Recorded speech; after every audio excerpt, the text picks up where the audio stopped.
Pochettino under pressure but job safe for now, a potential change in formation, and more chaos behind the scenes. Hello there guys, what is going on? Daniel Childs back here again. It's Monday, it's the start of another week, and I think some people probably thought and assumed, and I even referenced it in my rational perspective after the Wolves game yesterday, that we could have seen a statement today. Now, I always feel a little bit hesitant to say anything like definitively when I'm recording a show because knowing my luck, maybe there is a statement by the time you're watching this, but it seems like for the time being, Pochettino is not going to be sacked. I do wonder if some of that has to do with the fact that there is an FA Cup game this Wednesday. Should that play a part in the decision? Has it actually taken a part in the decision? I'm not sure, but we will get in some info that has come out from credible sources regarding Pochettino's future. Is he safe? Is he not safe? A potential change in formation, all of that stuff. And I was interested to hear some of your thoughts, not only to my review, but some of the polls I put up, not only on X, but then also on my community page. And the sense I get from Chelsea fans that I've had conversations with since the Wolves game, I think a lot of them, majority of opinion is that Pochettino should be sacked. Or at the very least, people are not going to cry many tears if Pochettino is sacked. But a general theme I hear from people whose opinions I respect deeply and those who, follow Chelsea home and away, is there isn't a lot of confidence beyond that. And that was something I was getting at in my review yesterday. And I think is something that kind of tells you where a lot of the ire and frustration is at the moment, because we are living in an environment now with Chelsea where there isn't a lot of confidence. The people running the club know what to do to resolve the situation, unlike under Abramovich, where you had clear evidence that when mid-season sackings happened, there would be an upturn in form. There isn't much faith that that would happen. So we will see how it develops. But let's get in some of the reports around Pochettino's future. Jacob Steinberg reporting for The Guardian that Pochettino admits his job is not safe after Chelsea's collapse against Wolves. Chelsea dropped to 11th place after their second consecutive defeat, and with a target of furious chants from the home crowd. Raheem Sterling was booed when he was subbed. Fans near the dugout aimed their ire at Pochettino, and a section of supporters sang for Roman Abramovich, the club's former owner, and Jose Mourinho, who is available after being fired by Roma. There were also mocking chants about the team's display, and Pochettino, whose position as head coach is not thought to be under immediate threat, was quick to hold his hands up. It then went into some of the quotes that Pochettino has given. He said the players need to take responsibility like I take responsibility. At the moment, we're not matching the history of the club. That's true. We need to accept it, be critical, but we cannot give up. We'll work hard to change. If it's not working in this way, we need to move on and find a different solution. The perception is Chelsea should be in a different position. To understand the fans is really important. We want to apologise. We are disappointed like them, but we need to fight together. We need to stay together. They are right to criticise and be angry, but the players are young. The young team needs support. To be at this club, you need to be strong. Jacob Steinberg then did reference that Thiago Silva's wife, Belle, posted on X after the game. She said, "It's time to change. If you wait any longer, it will be too late." Not quite sure that was the best post. And Bell, I know, has been very popular amongst Chelsea fans, rightly as well, with Thiago Silva, who's been one of our best players in recent years. Don't think it really helped in the situation. And I also don't think it helps when Thiago Silva is kind of a problem in the current first team. And it's not like he's an outstanding figure. I know he scored from a corner, but you've got to be honest and be, even if you're the biggest Thiago Silva fan, he got absolutely demolished in that game, and it's a wider issue around him and his future at Chelsea, or lack of it. But then Felix Johnston reported that Chelsea apparently have created a short list of managers if Pochettino was to be sacked. Apparently they want to have a replacement lined up before Poch is sacked. They don't want a repeat of how long his appointment took last season. Hansi Flick, one of the favourites, liked for his pedigree and availability, also told Girona manager Michel Sanchez is appreciated. He goes on to say, privately, Chelsea's board are split on a definitive opinion on Poch. The pressure is building hugely. They are not happy with how the team is performing and the fact that the players aren't improving under him. Players' metrics not improving. These do ring a lot of similar bells to what happened under Graham Potter last season. A lot of briefing after the Southampton defeat at home, which I remember at the time thinking this could be the end, and then we had to wait a couple of months until it was the end. Are we facing a similar thing with Pochettino where they're going to leave it to like April, things aren't going to drastically improve, and then they'll sack him? And I understand wanting to have a replacement lined up, but I think that's the smart thing to do if you're a club, to be left in a limbo state. I'd prefer not to go in an interim direction. And I want to say this instantly because it just come to mind. People are talking about Jose Mourinho as an interim.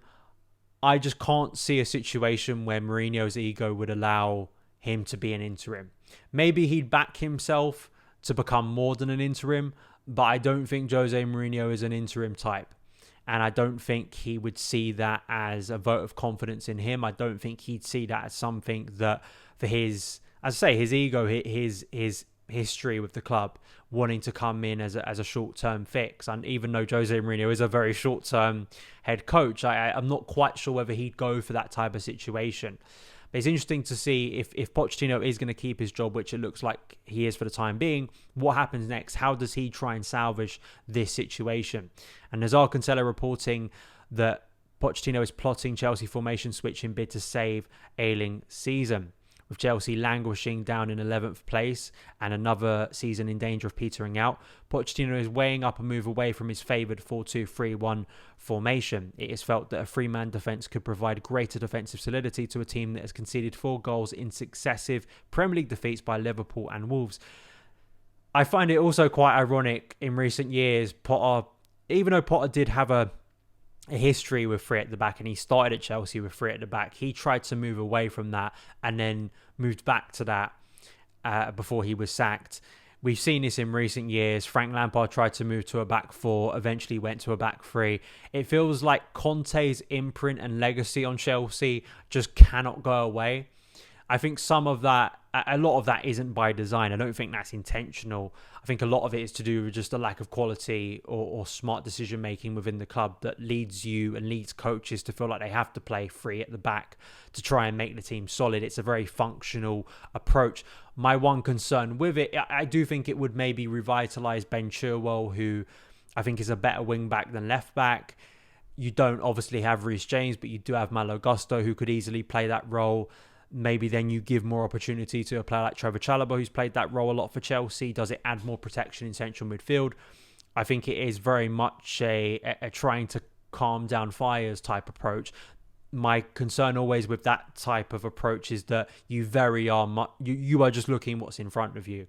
And my fear with Pochettino doing that is it then leaves him and leaves us purely looking at results and then not really developing the squad, which I think for me was kind of an important thing of this season, where we weren't just going to look towards, okay, let's just survive from week to week.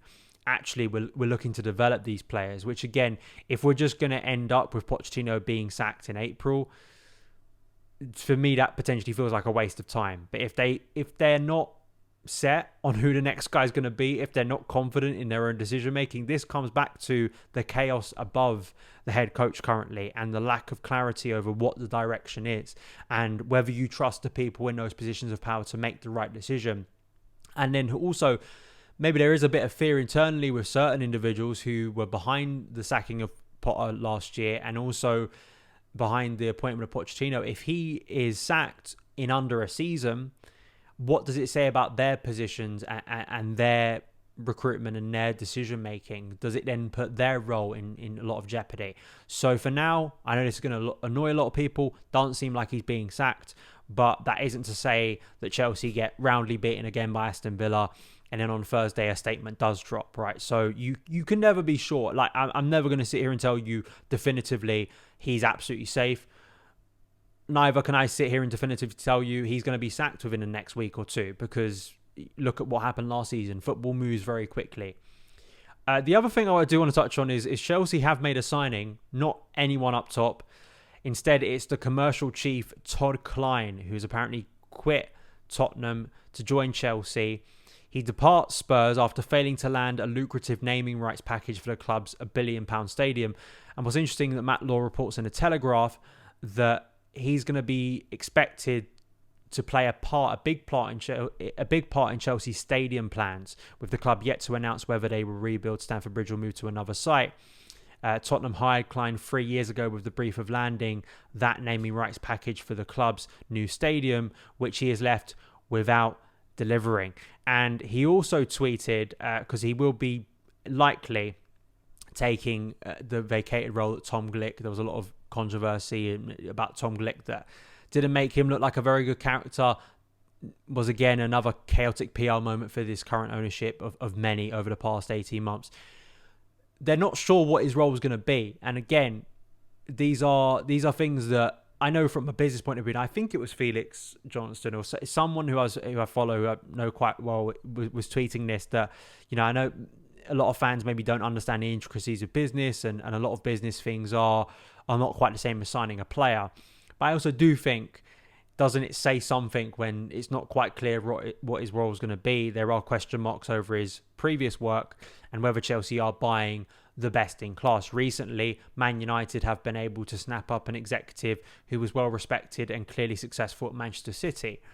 Questions will be asked again if in a period of time what he's been recruited to do doesn't really go anywhere. So it's just on that, and it just builds this whole perception and builds the evidence of Chelsea just being a rudderless club at the moment, or one that has priorities mixed, or one that can't quite make its mind up which direction it wants to go in, which inevitably leads to chaos on the pitch, chaos in the dugout maybe, and then also just frustration and anger from supporters, which we saw yesterday. That is today's news. I'll be back tomorrow to give you my team selector ahead of the game against Aston Villa. Whether that will be Pochettino in the dugout or not, we'll have to wait and see. Hope you have a great rest of your Monday, and I will see you again very soon. Thank you so much for taking the time to watch this show. If you're a Chelsea fan and you want more carefree content, please do hit that subscribe button. Really helps the channel out, as well as the like button and sharing it around with friends so more people can get involved in the community. And you can follow Son of Chelsea across socials at SonOfChelsea on TikTok, on Instagram, and on X. Thank you.